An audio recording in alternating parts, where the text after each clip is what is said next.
Welcome back, everyone. Today I'm going to be discussing about translation as a method of learning English. Now, does translation really help someone to learn a language or become fluent in language? Many people think yes, and what I want to say is 50%. Like it partly helps you and partly doesn't.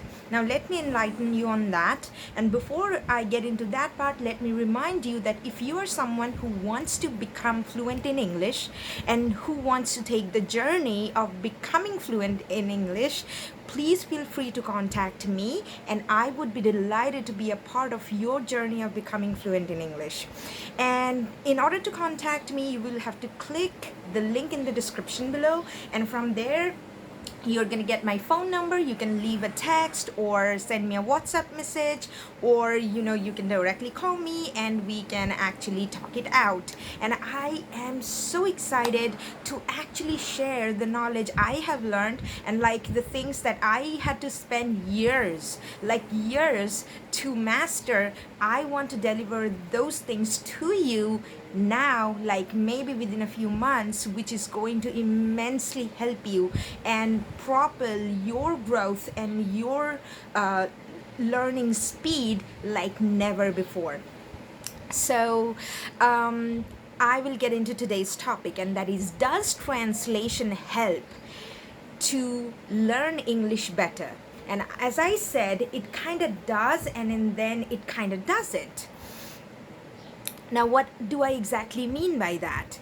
Now, one thing translation does, and that is when you look at a sentence in your mother tongue and realize that, oh my God, I don't really know how to express these things in English, this thing in English, then you realize, okay, so there is actually this one and this type of sentences. If I ever had to say something like this in English, I will find that difficult to say, and probably won't say that correctly.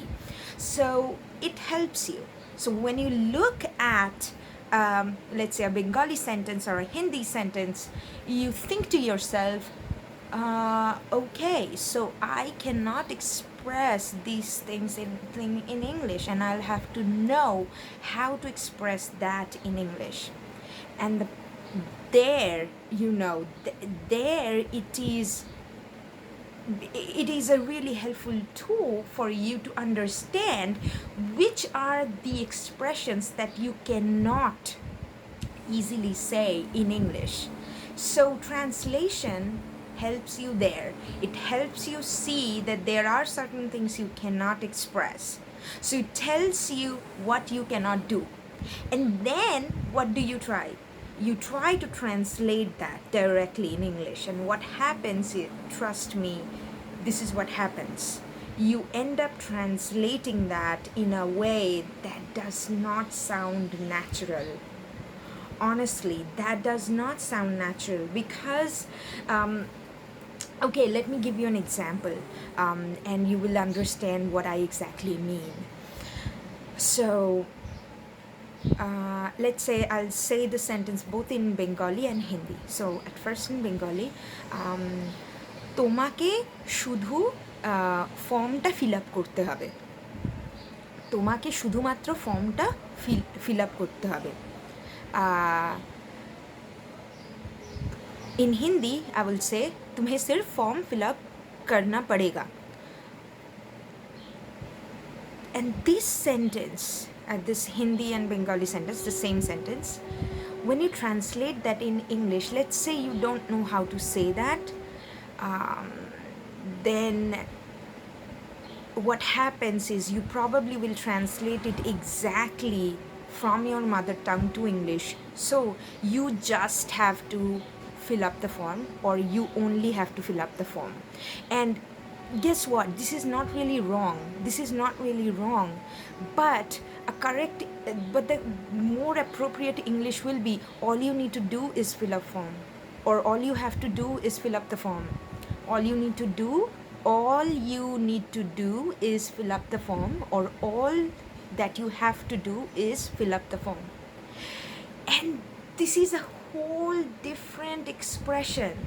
You cannot do this just by translating something. And the thing that you really need to do is read English.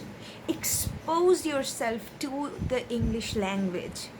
And reading English, I don't really mean newspaper here or essays here, or what I would say, not essays, not newspapers, rather novels or dramas where there is a conversation. You will see that this person ends in a sentence like that, and the other person starts a sentence like that.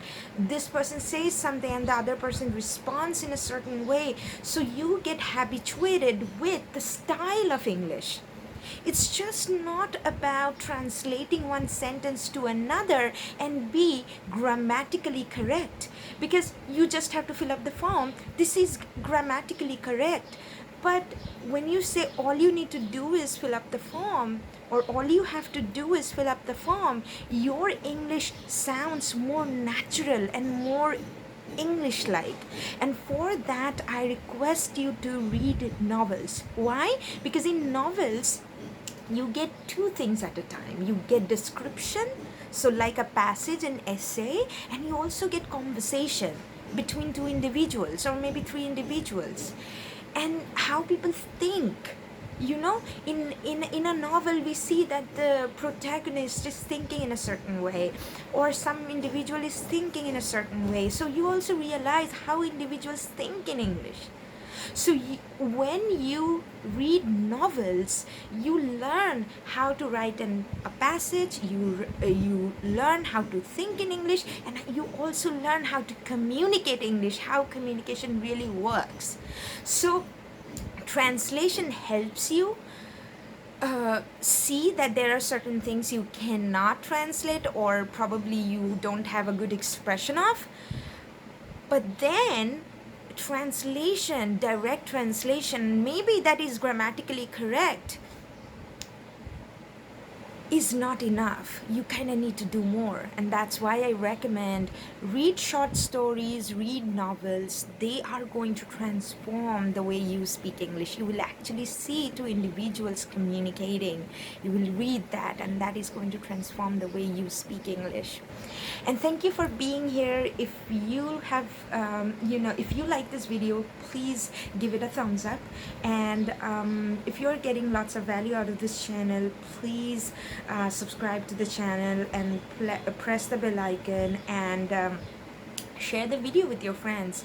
And please join my class, get in touch with me, reserve your spot, and unless I will see you tomorrow. Thank you so much for being here.